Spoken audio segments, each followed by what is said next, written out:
The Prince by Niccolò Machiavelli. Chapter 1. Of the various kinds of princedom, and of the ways in which they are acquired. All the states and governments by which men are or ever have been ruled, have been and are either republics or princedoms. Princedoms are either hereditary, in which the sovereignty is derived through an ancient line of ancestors, or they are new. New princedoms are either wholly new, as that of Milan to Francesco Sforza, or they are like limbs joined on to the hereditary possessions of the prince who acquires them, as the kingdom of Naples to the dominions of the King of Spain. The states thus acquired have either been used to live under a prince or have been free, and he who acquires them does so either by his own arms or by the arms of others, and either by good fortune or by merit. Chapter 2. Of hereditary princedoms. Of republics I shall not now speak, having elsewhere spoken of them at length. Here I shall treat exclusively of princedoms, and, filling in the outline above traced out, shall proceed to examine how such states are to be governed and maintained. I say, then, that hereditary states, accustomed to the family of their prince, are maintained with far less difficulty than new states, since all that is required is that the prince shall not depart from the usages of his ancestors, trusting for the rest to deal with events as they arise. So that if an hereditary prince be of average address, he will always maintain himself in his princedom, unless deprived of it by some extraordinary and irresistible force, and even if so deprived will recover it, should any, even the least, mishap overtake the usurper. We have in Italy an example of this in the Duke of Ferrara, who never could have withstood the attacks of the Venetians in 1484, nor those of Pope Julius in 1510, had not his authority in that state been consolidated by time. For since a prince by birth has fewer occasions and less need to give offense, he ought to be better loved, and will naturally be popular with his subjects unless outrageous vices make him odious. Moreover, the very antiquity and continuance of his rule will efface the memories and causes which lead to innovation. For one change always leaves a dovetail into which another will fit. Chapter 3. Of mixed princedoms. But in new princedoms difficulties abound. And, first, if the princedom be not wholly new, but joined on to the ancient dominions of the prince, so as to form with them what may be termed a mixed princedom, changes will come from a cause common to all new states,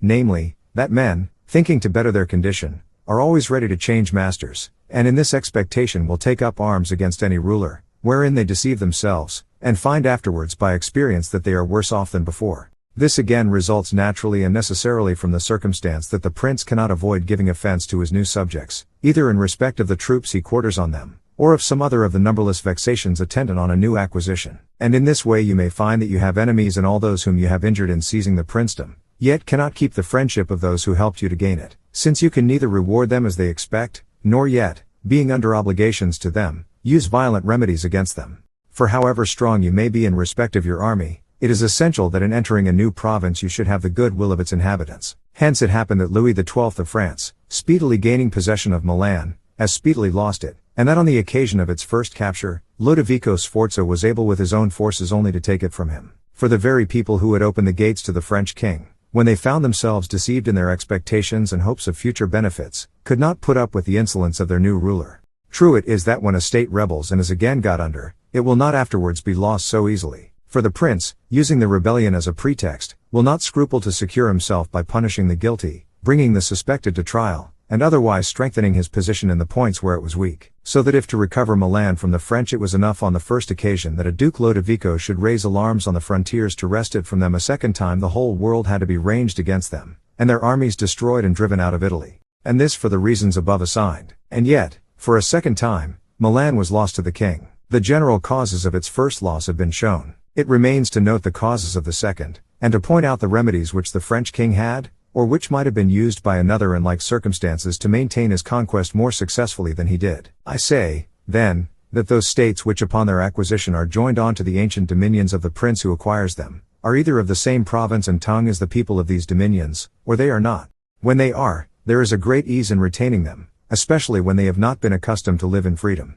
To hold them securely it is enough to have rooted out the line of the reigning prince, because if in other respects the old condition of things be continued, and there be no discordance in their customs, men live peaceably with one another, as we see to have been the case in Brittany, Burgundy, Gascony, and Normandy, which have so long been united to France. For although there be some slight difference in their languages, their customs are similar, and they can easily get on together. He, therefore, who acquires such a state, if he mean to keep it, must see to two things. First, that the blood of the ancient line of princes be destroyed. Second, that no change be made in respect of laws or taxes, for in this way the newly acquired state speedily becomes incorporated with the hereditary. But when states are acquired in a country differing in language, usages, and laws, difficulties multiply, and great good fortune, as well as address, is needed to overcome them. One of the best and most efficacious methods for dealing with such a state, is for the prince who acquires it to go and dwell there in person, since this will tend to make his tenure more secure and lasting. This course has been followed by the Turk with regard to Greece, who, had he not,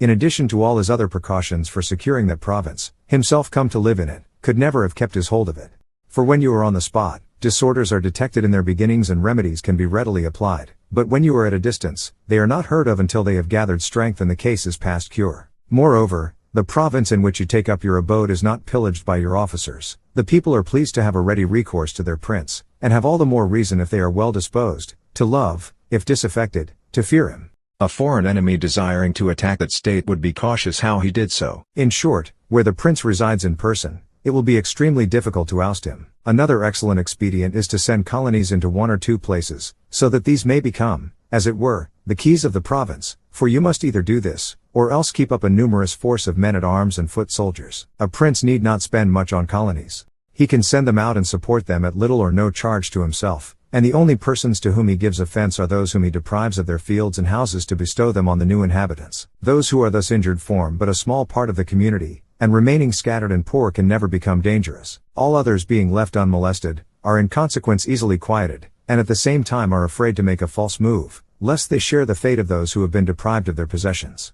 In few words, these colonies cost less than soldiers, are more faithful, and give less offense, while those who are offended, being, as I have said, poor and dispersed, cannot hurt. And let it here be noted that men are either to be kindly treated, or utterly crushed, since they can revenge lighter injuries, but not graver, wherefore the injury we do to a man should be of a sort to leave no fear of reprisals. But if instead of colonies you send troops, the cost is vastly greater, and the whole revenues of the country are spent in guarding it, so that the gain becomes a loss, and much deeper offense is given, since in shifting the quarters of your soldiers from place to place the whole country suffers hardship, which as all feel, all are made enemies, and enemies who remaining, although vanquished, in their own homes, have power to hurt. In every way, therefore, this mode of defense is as disadvantageous as that by colonizing is useful. The prince who establishes himself in a province whose laws and language differ from those of his own people, ought also to make himself the head and protector of his feebler neighbors, and endeavor to weaken the stronger, and must see that by no accident shall any other stranger as powerful as himself find an entrance there.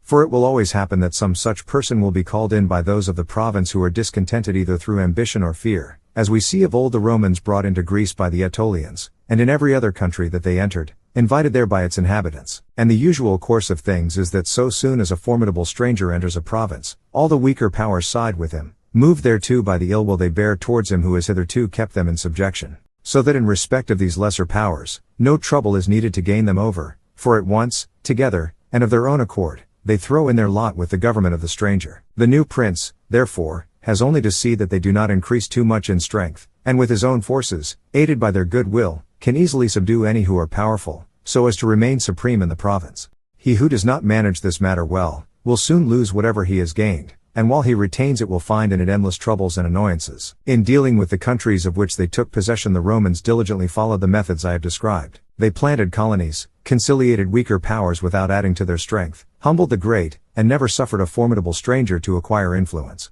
A single example will suffice to show this. In Greece the Romans took the Achaeans and Aetolians into their pay, the Macedonian monarchy was humbled, Antiochus was driven out, but the services of the Achaeans and Aetolians never obtained for them any addition to their power. No persuasions on the part of Philip could induce the Romans to be his friends on the condition of sparing him humiliation, nor could all the power of Antiochus bring them to consent to his exercising any authority within that province. And in thus acting the Romans did as all wise rulers should, who have to consider not only present difficulties but also future, against which they must use all diligence to provide. For these, if they be foreseen while yet remote, admit of easy remedy, but if their approach be awaited, are already past cure, the disorder having become hopeless, realizing what the physicians tell us of hectic fever, that in its beginning it is easy to cure, but hard to recognize, whereas, after a time, not having been detected and treated at the first, it becomes easy to recognize but impossible to cure. And so it is with state affairs. For the distempers of a state being discovered while yet inchoate, which can only be done by a sagacious ruler, may easily be dealt with, but when, from not being observed, they are suffered to grow until they are obvious to every one, there is no longer any remedy. The Romans,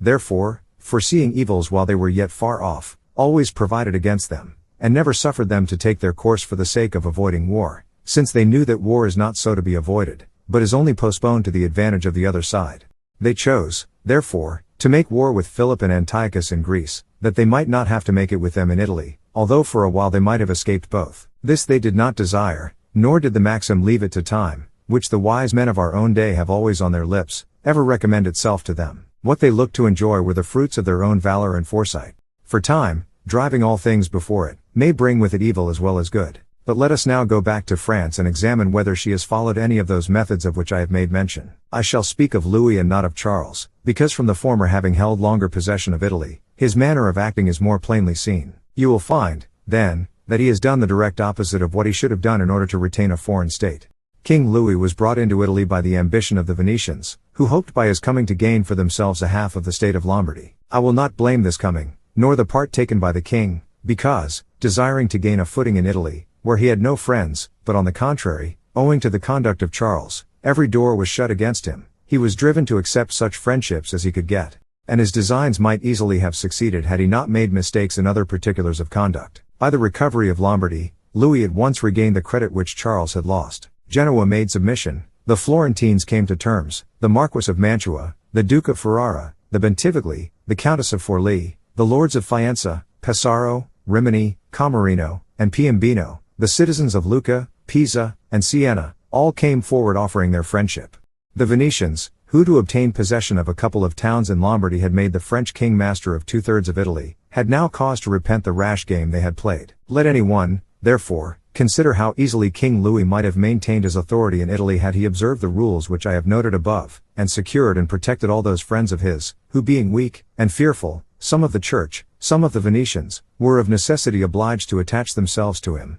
and with whose assistance, for they were many, he might readily have made himself safe against any other powerful state. But no sooner was he in Milan than he took a contrary course, in helping Pope Alexander to occupy Romagna, not perceiving that in seconding this enterprise he weakened himself by alienating friends and those who had thrown themselves into his arms, while he strengthened the church by adding great temporal power to the spiritual power which of itself confers so mighty an authority. Making this first mistake, he was forced to follow it up, until at last, in order to curb the ambition of Pope Alexander, and prevent him becoming master of Tuscany, he was obliged to come himself into Italy. And as though it were not enough for him to have aggrandized the church and stripped himself of friends, he must needs in his desire to possess the kingdom of Naples, divide it with the king of Spain, thus bringing into Italy, where before he had been supreme, a rival to whom the ambitious and discontented in that province might have recourse. And whereas he might have left in Naples a king willing to hold as his tributary, he displaced him to make way for another strong enough to effect his expulsion. The wish to acquire is no doubt a natural and common sentiment, and when men attempt things within their power, they will always be praised rather than blamed.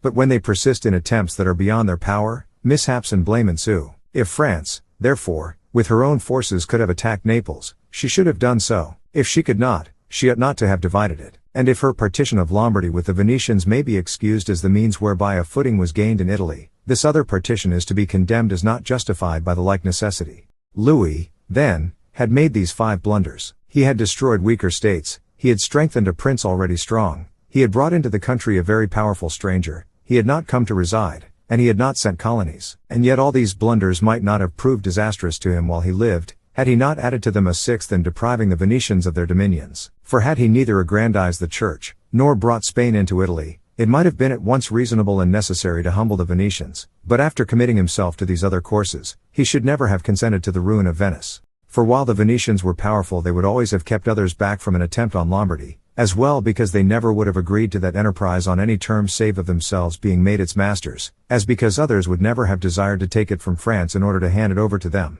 nor would ever have ventured to defy both. And if it be said that King Louis ceded Romagna to Alexander, and Naples to Spain in order to avoid war, I answer that for the reasons already given, you ought never to suffer your designs to be crossed in order to avoid war, since war is not so to be avoided, but is only deferred to your disadvantage. And if others should allege the king's promise to the Pope to undertake that enterprise on his behalf, in return for the dissolution of his marriage, and for the cardinal's hat conferred on d'Amboise, I answer by referring to what I say further on concerning the faith of princes and how it is to be kept. King Louis, therefore, lost Lombardy from not following any one of the methods pursued by others who have taken provinces with the resolve to keep them. Nor is this anything strange, but only what might reasonably and naturally be looked for. And on this very subject I spoke to d'Amboise at Nantes, at the time when Duke Valentino, as Cesar Borgia, son to Pope Alexander, was vulgarly called, was occupying Romagna. For, on the cardinal saying to me that the Italians did not understand war, I answered that the French did not understand statecraft, for had they done so,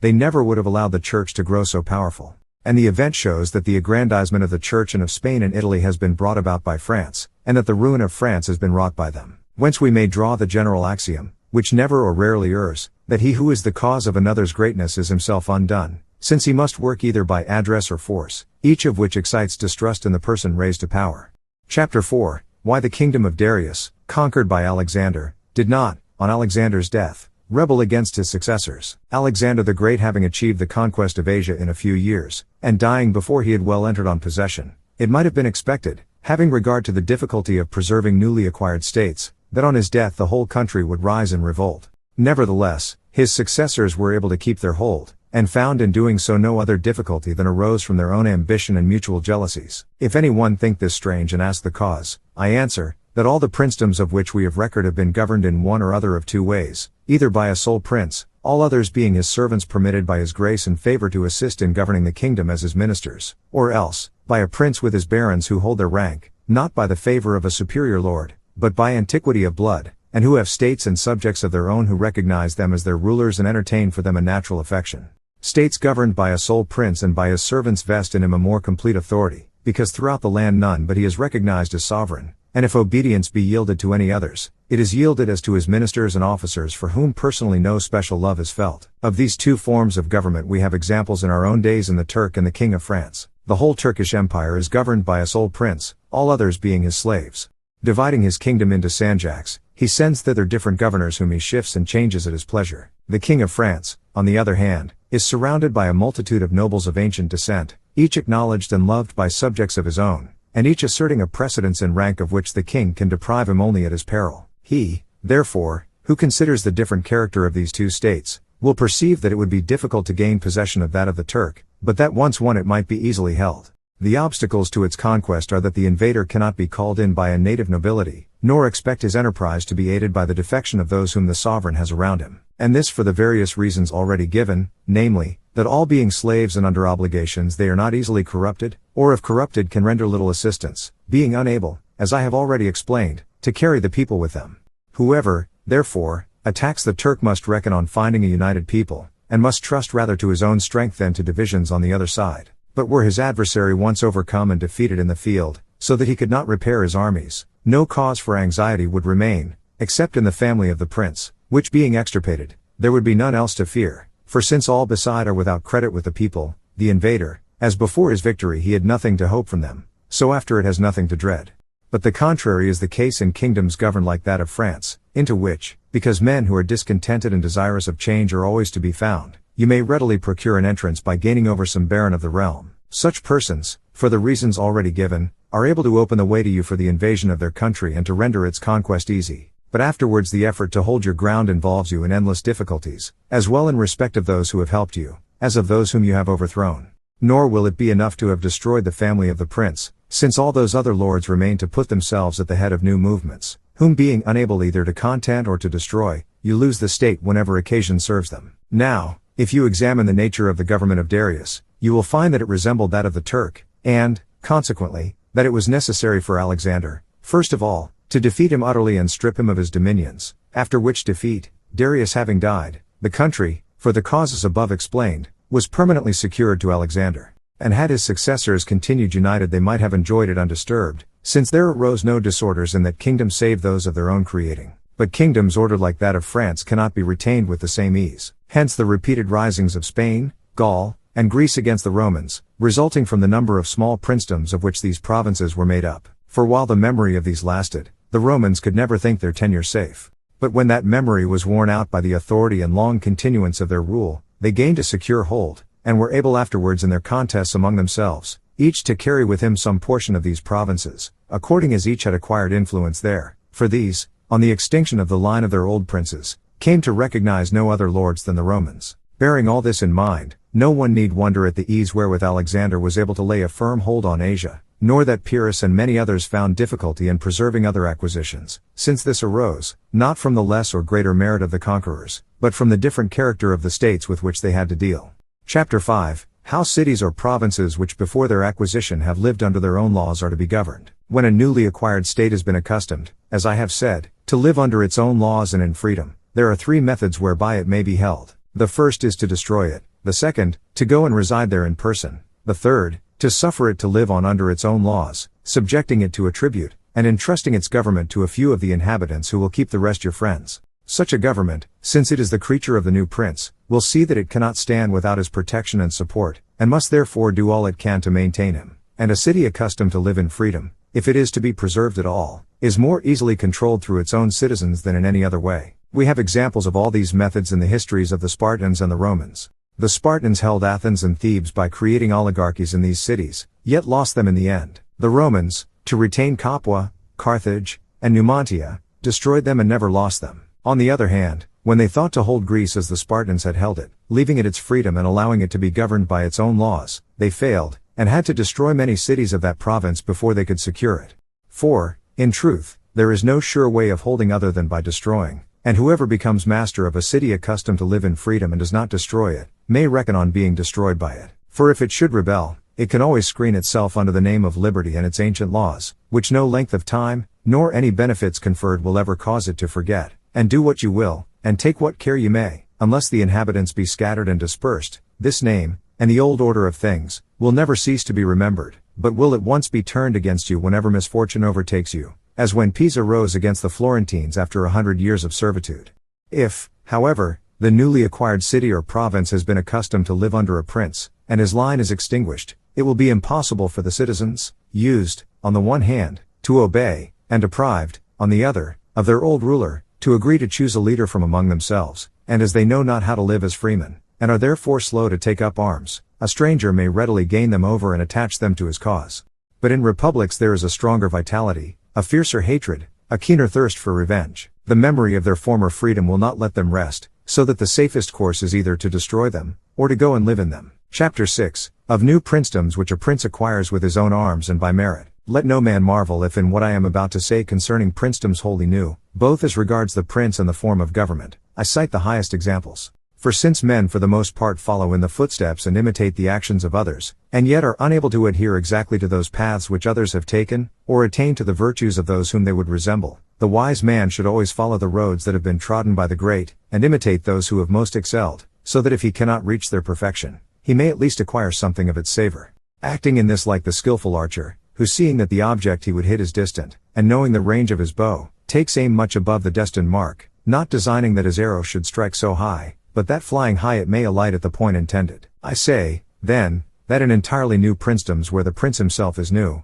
the difficulty of maintaining possession varies with the greater or less ability of him who acquires possession. And, because the mere fact of a private person rising to be a prince presupposes either merit or good fortune, it will be seen that the presence of one or other of these two conditions lessens, to some extent, many difficulties. And yet, he who is less beholden to fortune has often in the end the better success, and it may be for the advantage of a prince that, from his having no other territories, he is obliged to reside in person in the state which he has acquired. Looking first to those who have become princes by their merit and not by their good fortune, I say that the most excellent among them are Moses, Cyrus, Romulus, Theseus, and the like, and though perhaps I ought not to name Moses, he being merely an instrument for carrying out the divine commands, he is still to be admired for those qualities which made him worthy to converse with God. But if we consider Cyrus and the others who have acquired or founded kingdoms, they will all be seen to be admirable. And if their actions and the particular institutions of which they were the authors be studied, they will be found not to differ from those of Moses, instructed though he was by so great a teacher. Moreover, on examining their lives and actions, we shall see that they were debtors to fortune for nothing beyond the opportunity which enabled them to shape things as they pleased, without which the force of their spirit would have been spent in vain, as on the other hand, opportunity would have offered itself in vain, had the capacity for turning it to account been wanting. It was necessary, therefore, that Moses should find the children of Israel in bondage in Egypt, and oppressed by the Egyptians, in order that they might be disposed to follow him, and so escape from their servitude. It was fortunate for Romulus that he found no home in Alba, but was exposed at the time of his birth, to the end that he might become king and founder of the city of Rome. It was necessary that Cyrus should find the Persians discontented with the rule of the Medes, and the Medes enervated and effeminate from a prolonged peace. Nor could Theseus have displayed his great qualities had he not found the Athenians disunited and dispersed. But while it was their opportunities that made these men fortunate, it was their own merit that enabled them to recognize these opportunities and turn them to account, to the glory and prosperity of their country. They who come to the princedom, as these did, by virtuous paths, acquire with difficulty, but keep with ease. The difficulties which they have in acquiring arise mainly from the new laws and institutions which they are forced to introduce in founding and securing their government. And let it be noted that there is no more delicate matter to take in hand, nor more dangerous to conduct, nor more doubtful in its success, than to set up as a leader in the introduction of changes. For he who innovates will have for his enemies all those who are well off under the existing order of things, and only lukewarm supporters in those who might be better off under the new. This lukewarm temper arises partly from the fear of adversaries who have the laws on their side, and partly from the incredulity of mankind, who will never admit the merit of anything new, until they have seen it proved by the event. The result, however, is that whenever the enemies of change make an attack, they do so with all the zeal of partisans, while the others defend themselves so feebly as to endanger both themselves and their cause. But to get a clearer understanding of this part of our subject, we must look whether these innovators can stand alone, or whether they depend for aid upon others. In other words, whether to carry out their ends they must resort to entreaty, or can prevail by force. In the former case they always fare badly and bring nothing to a successful issue. But when they depend upon their own resources and can employ force, they seldom fail. Hence it comes that all armed prophets have been victorious, and all unarmed prophets have been destroyed. For, besides what has been said, it should be borne in mind that the temper of the multitude is fickle, and that while it is easy to persuade them of a thing, it is hard to fix them in that persuasion. Wherefore, matters should be so ordered that when men no longer believe of their own accord, they may be compelled to believe by force. Moses, Cyrus, Theseus, and Romulus could never have made their ordinances be observed for any length of time had they been unarmed, as was the case, in our own days, with the Friar Girolamo Savonarola, whose new institutions came to nothing so soon as the multitude began to waver in their faith, since he had not the means to keep those who had been believers steadfast in their belief, or to make unbelievers believe. Such persons, therefore, have great difficulty in carrying out their designs, but all their difficulties are on the road, and may be overcome by courage. Having conquered these, and coming to be held in reverence, and having destroyed all who were jealous of their influence, they remain powerful, safe, honored, and prosperous. To the great example cited above, I would add one other, of less note indeed, but assuredly bearing some proportion to them, and which may stand for all others of a like character. I mean the example of Hiero the Syracusan. He from a private station rose to be Prince of Syracuse, and he too was indebted to fortune only for his opportunity. For the Syracusans being oppressed, chose him to be their captain, which office he so discharged as deservedly to be made their king. For even while a private citizen his merit was so remarkable, that one who writes of him says, he lacked nothing that a king should have saved the kingdom. Doing away with the old army, he organized anew, abandoned existing alliances and assumed new allies, and with an army and allies of his own, was able on that foundation to build what superstructure he pleased, having trouble enough in acquiring, but none in preserving what he had acquired. Chapter 7. Of new princedoms acquired by the aid of others and by good fortune. They who from a private station become princes by mere good fortune, do so with little trouble, but have much trouble to maintain themselves. They meet with no hindrance on their way, being carried as it were on wings to their destination, but all their difficulties overtake them when they alight. Of this class are those on whom states are conferred either in return for money, or through the favor of him who confers them,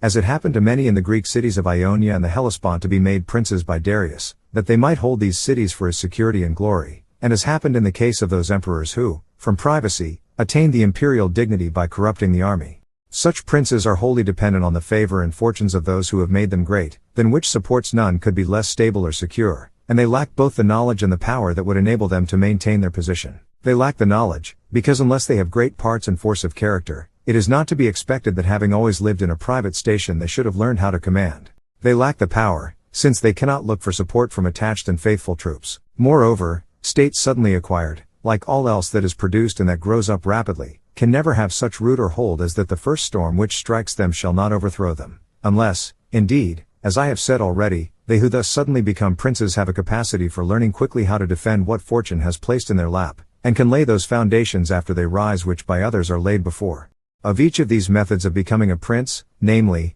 by merit and by good fortune, I shall select an instance from times within my own recollection, and shall take the cases of Francesco Sforza and Cesar Borgia. By suitable measures and singular ability, Francesco Sforza rose from privacy to be Duke of Milan, preserving with little trouble what it cost him infinite efforts to gain. On the other hand, Cesar Borgia, vulgarly spoken of as Duke Valentino, obtained his princedom through the favorable fortunes of his father, and with these lost it, although, so far as in him lay, he used every effort and practiced every expedient that a prudent and able man should, who desires to strike root in a state given him by the arms and fortune of another. For, as I have already said, he who does not lay his foundations at first, may, if he be of great parts, succeed in laying them afterwards, though with inconvenience to the builder and risk to the building. And if we consider the various measures taken by Duke Valentino, we shall perceive how broad were the foundations he had laid whereon to rest his future power. These I think it not superfluous to examine, since I know not what lessons I could teach a new prince, more useful than the example of his actions. And if the measures taken by him did not profit him in the end, it was through no fault of his, but from the extraordinary and extreme malignity of fortune. In his efforts to aggrandize the Duke his son, Alexander VI had to face many difficulties, both immediate and remote. In the first place, he saw no way to make him lord of any state which was not a state of the Church, while, if he sought to take for him a state belonging to the Church, he knew that the Duke of Milan and the Venetians would withhold their consent, Faenza and Rimini being already under the protection of the latter. Further, he saw that the arms of Italy, and those more especially of which he might have availed himself, were in the hands of men who had reason to fear his aggrandizement, that is, of the Orsini, the Colonnesi, and their followers. These therefore he could not trust. It was consequently necessary that the existing order of things should be changed, and the states of Italy thrown into confusion, in order that he might safely make himself master of some part of them. And this became easy for him when he found that the Venetians, moved by other causes, were plotting to bring the French once more into Italy. This design he accordingly did not oppose, but furthered by annulling the first marriage of the French king. King Louis therefore came into Italy at the instance of the Venetians, and with the consent of Pope Alexander, and no sooner was he in Milan than the Pope got troops from him to aid him in his enterprise against Romagna, which province, moved by the reputation of the French arms, at once submitted. After thus obtaining possession of Romagna, and after quelling the Colonnesi, Duke Valentino was desirous to follow up and extend his conquests. Two causes, however, held him back, namely, the doubtful fidelity of his own forces, and the waywardness of France, for he feared that the Orsini, of whose arms he had made use, might fail him, and not merely prove a hindrance to further acquisitions, but take from him what he had gained, and that the king might serve him the same turn. How little he could count on the Orsini was made plain when, after the capture of Faenza, he turned his arms against Bologna, and saw how reluctantly they took part in that enterprise. The king's mind he understood, when, after seizing on the dukedom of Urbino, he was about to attack Tuscany, from which design Louis compelled him to desist, whereupon the duke resolved to depend no longer on the arms or fortune of others. His first step, therefore, was to weaken the factions of the Orsini and Colonnesi in Rome. Those of their following who were of good birth, he gained over by making them his own gentlemen, assigning them a liberal provision, and conferring upon them commands and appointments suited to their rank, so that in a few months their old partisan attachments died out, and the hopes of all rested on the duke alone. He then awaited an occasion to crush the chiefs of the Orsini, for those of the house of Colonna he had already scattered, and a good opportunity presenting itself, he turned it to the best account. For when the Orsini came at last to see that the greatness of the duke and the church involved their ruin, they assembled a council at Mahione in the Perugian territory, whence resulted the revolt of Urbino, commotions in Romagna, and an infinity of dangers to the duke, all of which he overcame with the help of France. His credit thus restored, the duke trusting no longer either to the French or to any other foreign aid, that he might not have to confront them openly, resorted to stratagem, and was so well able to dissemble his designs, that the Orsini, through the mediation of Signor Paolo, whom he failed not to secure by every friendly attention, furnishing him with clothes, money, and horses, were so won over as to be drawn in their simplicity into his hands at Senigallia. When the leaders were thus disposed of, and their followers made his friends, the duke had laid sufficiently good foundations for his future power, since he held all Romagna together with the dukedom of Urbino, and had ingratiated himself with the entire population of these states, who now began to see that they were well off. And since this part of his conduct merits both attention and imitation, I shall not pass it over in silence. After the duke had taken Romagna, finding that it had been ruled by feeble lords, who thought more of plundering than correcting their subjects, and gave them more cause for division than for union, so that the country was overrun with robbery, tumult, and every kind of outrage, he judged it necessary, with a view to render it peaceful and obedient to his authority, to provide it with a good government. Accordingly he set over it Messer Ramiro d'Orco, a stern and prompt ruler, who being entrusted with the fullest powers, in a very short time, and with much credit to himself, restored it to tranquility and order. But afterwards, apprehending that such unlimited authority might become odious, the duke decided that it was no longer needed, and established in the center of the province a civil tribunal, with an excellent president, in which every town was represented by its advocate. And knowing that past severities had generated ill feeling against himself, in order to purge the minds of the people and gain their goodwill, he sought to show them that any cruelty which had been done had not originated with him, but in the harsh disposition of his minister. Availing himself of the pretext which this afforded, he one morning caused Ramiro to be beheaded, and exposed in the marketplace of Cesena with a block and bloody axe by his side. The barbarity of which spectacle at once astounded and satisfied the populace. But, returning to the point whence we diverged, I say that the Duke, finding himself fairly strong and in a measure secured against present dangers, being furnished with arms of his own choosing and having to a great extent got rid of those which, if left near him, might have caused him trouble, had to consider, if he desired to follow up his conquests, how he was to deal with France, since he saw he could expect no further support from King Louis, whose eyes were at last opened to his mistake. He therefore began to look about for new alliances, and to waver in his adherence to the French, then occupied with their expedition into the kingdom of Naples against the Spaniards, at that time laying siege to Gaeta, his object being to secure himself against France, and in this he would soon have succeeded had Alexander lived. Such was the line he took to meet present exigencies. As regards the future, he had to apprehend that a new head of the church might not be his friend, and might even seek to deprive him of what Alexander had given. This he thought to provide against in 4 ways. First, by exterminating all who were of kin to those lords whom he had despoiled of their possessions, that they might not become instruments in the hands of a new pope. Second, by gaining over all the Roman nobles, so as to be able with their help to put a bridle, as the saying is, in the pope's mouth. Third, by bringing the college of cardinals, so far as he could, under his control. And fourth, by establishing his authority so firmly before his father's death, as to be able by himself to withstand the shock of a first onset. Of these measures, at the time when Alexander died, he had already effected 3, and had almost carried out the 4th. For of the lords whose possessions he had usurped, he had put to death all whom he could reach, and very few had escaped. He had gained over the Roman nobility, and had the majority in the college of cardinals on his side. As to further acquisitions, his design was to make himself master of Tuscany. He was already in possession of Perugia and Piombino, and had assumed the protectorship of Pisa, on which city he was about to spring, taking no heed of France, as indeed he no longer had occasion, since the French had been deprived of the kingdom of Naples by the Spaniards under circumstances which made it necessary for both nations to buy his friendship. Pisa taken, Lucca and Siena would soon have yielded, partly through jealousy of Florence, partly through fear, and the position of the Florentines must then have been desperate. Had he therefore succeeded in these designs, as he was succeeding in that very year in which Alexander died, he would have won such power and reputation that he might afterwards have stood alone, relying on his own strength and resources, without being beholden to the power and fortune of others. But Alexander died 5 years from the time he first unsheathed the sword, leaving his son with the state of Romagna alone consolidated, with all the rest unsettled, between 2 powerful hostile armies, and sick almost to death. And yet such were the fire and courage of the Duke, he knew so well how men must either be conciliated or crushed, and so solid were the foundations he had laid in that brief period, that had these armies not been upon his back, or had he been in sound health, he must have surmounted every difficulty. How strong his foundations were may be seen from this, that Romagna waited for him for more than a month, and that although half dead, he remained in safety in Rome, where though the Baglioni, the Vitelli, and the Orsini came to attack him,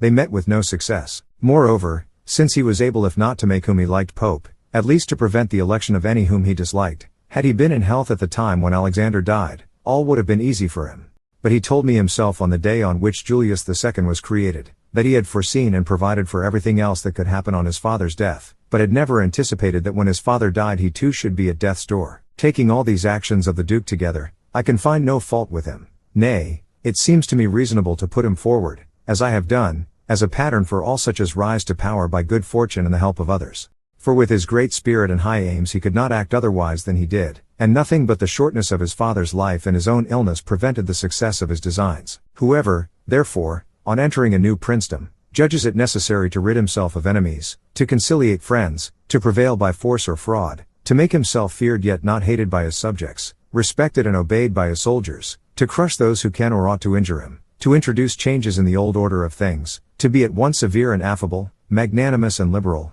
to do away with a mutinous army and create a new one, to maintain relations with kings and princes on such a footing that they must see it for their interest to aid him, and dangerous to offend, can find no brighter example than in the actions of this prince. The one thing for which he may be blamed was the creation of Pope Julius II, in respect of whom he chose badly, because, as I have said already, though he could not secure the election he desired, he could have prevented any other, and he ought never to have consented to the creation of any one of those cardinals whom he had injured, or who on becoming pope would have reason to fear him, for fear is as dangerous an enemy as resentment. Those whom he had offended were, among others, San Pietro ad Vincula, Colonna, San Giorgio, and Ascanio. All the rest, excepting d'Amboise and the Spanish cardinals, the latter from their connection and obligations, the former from the power he derived through his relations with the French court, would on assuming the pontificate have had reason to fear him. The Duke, therefore, ought, in the first place, to have labored for the creation of a Spanish pope, failing in which, he should have agreed to the election of d'Amboise, but never to that of San Pietro ad Vincula.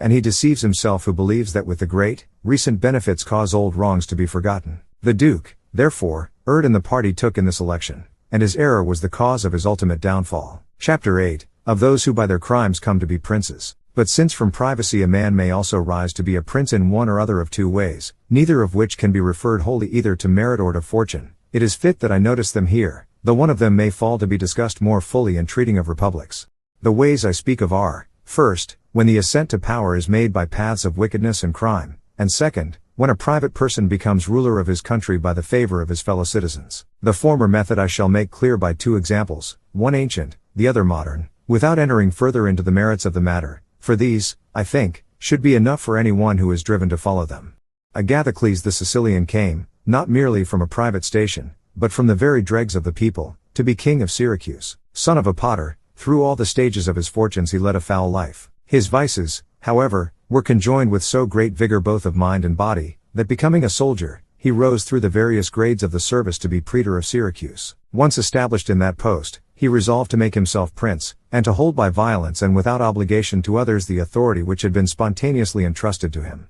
Accordingly, after imparting his design to Hamilcar, who with the Carthaginian armies was at that time waging war in Sicily, he one morning assembled the people and senate of Syracuse as though to consult with them on matters of public moment, and on a preconcerted signal caused his soldiers to put to death all the senators, and the wealthiest of the commons. These being thus got rid of, he assumed and retained possession of the sovereignty without opposition on the part of the people, and although twice defeated by the Carthaginians, and afterwards besieged, he was able not only to defend his city, but leaving a part of his forces for its protection, to invade Africa with the remainder, and so in a short time to raise the siege of Syracuse, reducing the Carthaginians to the utmost extremities, and compelling them to make terms whereby they abandon Sicily to him and confine themselves to Africa. Whoever examines this man's actions and achievements will discover little or nothing in them which can be ascribed to fortune, seeing, as has already been said, that it was not through the favor of any, but by the regular steps of the military service, gained at the cost of 1,000 hardships and hazards, he reached the princedom which he afterwards maintained by so many daring and dangerous enterprises.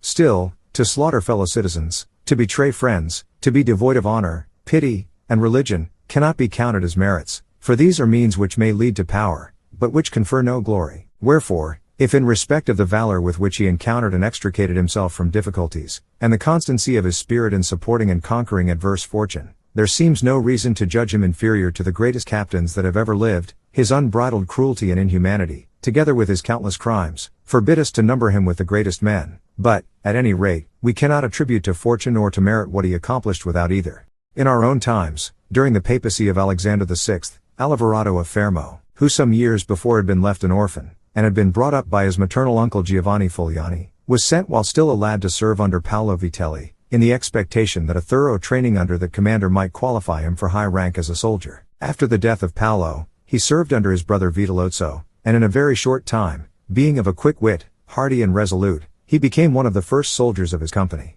But thinking it beneath him to serve under others, with the countenance of the Vitelleschi and the connivance of certain citizens of Fermo who preferred the slavery to the freedom of their country, he formed the design to seize on that town. He accordingly wrote to Giovanni Fogliani that after many years of absence from home, he desired to see him and his native city once more, and to look a little into the condition of his patrimony, and as his one endeavor had been to make himself a name, in order that his fellow citizens might see his time had not been misspent, he proposed to return honorably attended by 100 horsemen from among his own friends and followers, and he begged Giovanni graciously to arrange for his reception by the citizens of Fermo with corresponding marks of distinction, as this would be creditable not only to himself, but also to the uncle who had brought him up. Giovanni accordingly did not fail in any proper attention to his nephew, but caused him to be splendidly received by his fellow citizens, and lodged him in his house, where Alvarado, having passed some days, and made the necessary arrangements for carrying out his wickedness, gave a formal banquet, to which he invited his uncle and all the first men of Fermo. When the repast and the other entertainments proper to such an occasion had come to an end, Alvarado artfully turned the conversation to matters of grave interest, by speaking of the greatness of Pope Alexander and Caesar his son, and of their enterprises, and when Giovanni and the others were replying to what he said, he suddenly rose up, observing that these were matters to be discussed in a more private place, and so withdrew to another chamber, whither his uncle and all the other citizens followed him, and where they had no sooner seated themselves, than soldiers rushing out from places of concealment put Giovanni and all the rest to death. After this butchery, Alvarado mounted his horse, rode through the streets, and besieged the chief magistrate in the palace, so that all were constrained by fear to yield obedience and accept a government of which he made himself the head, and all who from being disaffected were likely to stand in his way, he put to death, while he strengthened himself with new ordinances, civil and military, to such purpose, that for the space of a year during which he retained the princedom, he not merely kept a firm hold of the city, but grew formidable to all his neighbors. And it would have been as impossible to unseat him as it was to unseat Agathocles, had he not let himself be overreached by Caesar Borgia on the occasion when, as has already been told, the Orsini and Vitelli were entrapped at Senigallia, where he too being taken, 1 year after the commission of his parricidal crime, was strangled along with Vitellozzo,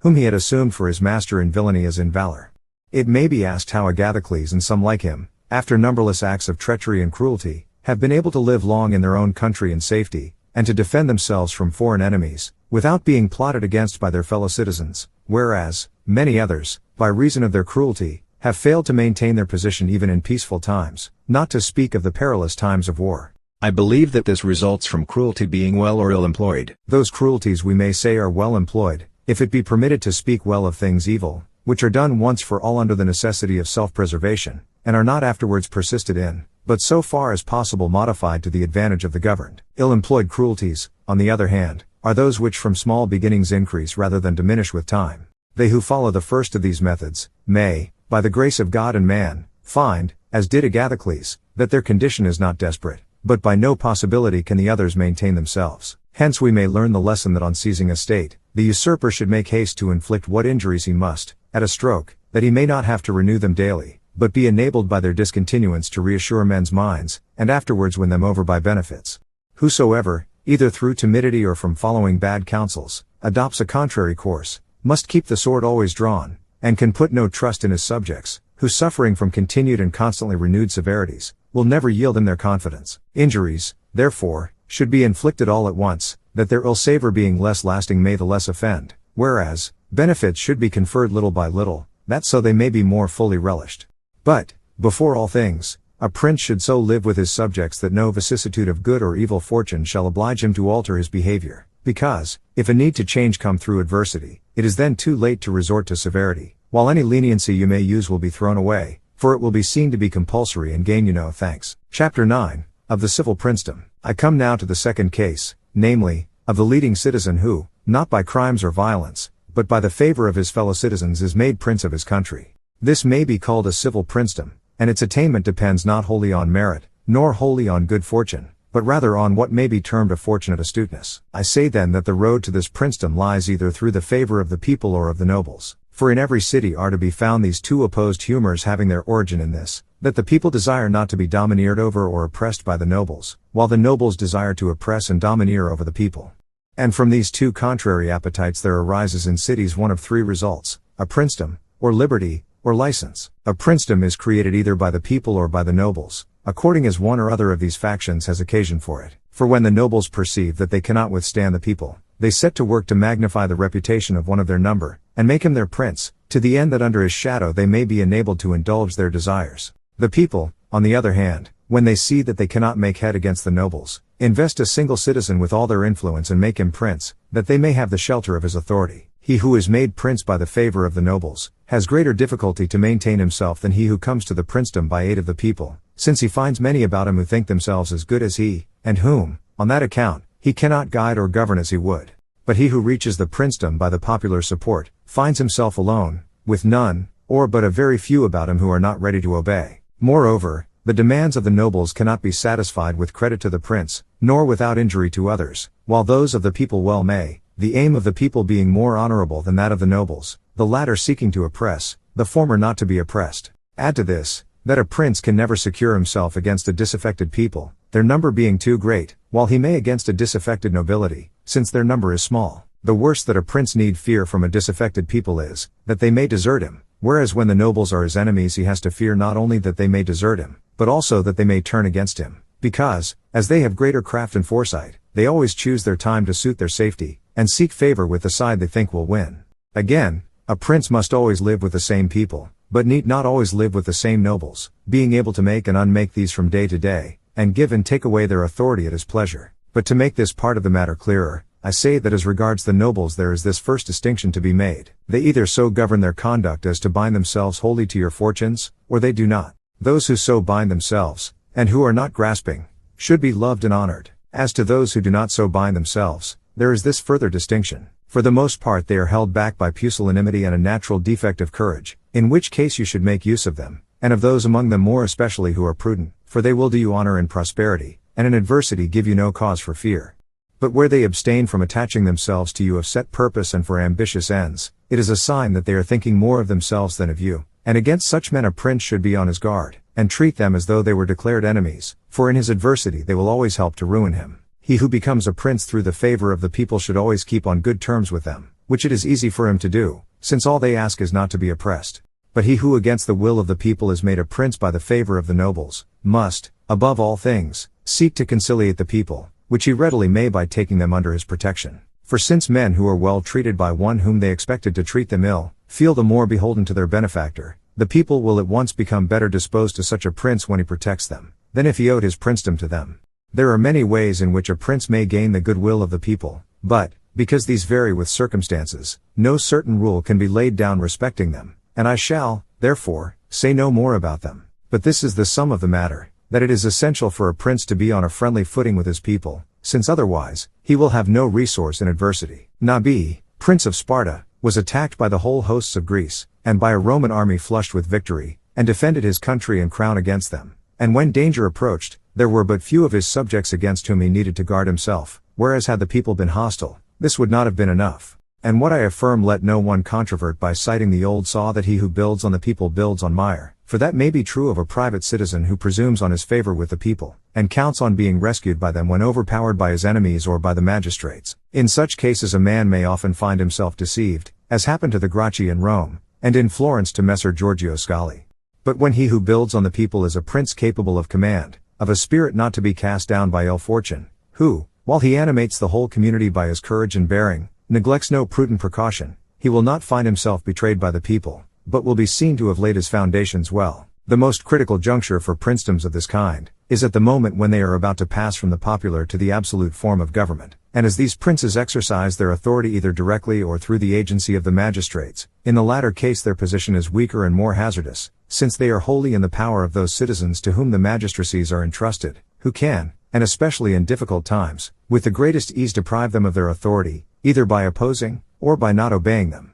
And in times of peril it is too late for a prince to assume to himself an absolute authority, for the citizens and subjects who are accustomed to take their orders from the magistrates, will not when dangers threaten take them from the prince, so that at such seasons there will always be very few in whom he can trust. Such princes, therefore, must not build on what they see in tranquil times when the citizens feel the need of the state. For then every one is ready to run, to promise, and, danger of death being remote, even to die for the state. But in troubled times, when the state has need of its citizens, few of them are to be found, and the risk of the experiment is the greater in that it can only be made once. Wherefore, a wise prince should devise means whereby his subjects may at all times, whether favorable or adverse, feel the need of the state and of him, and then they will always be faithful to him. Thanks for watching. To watch more, subscribe.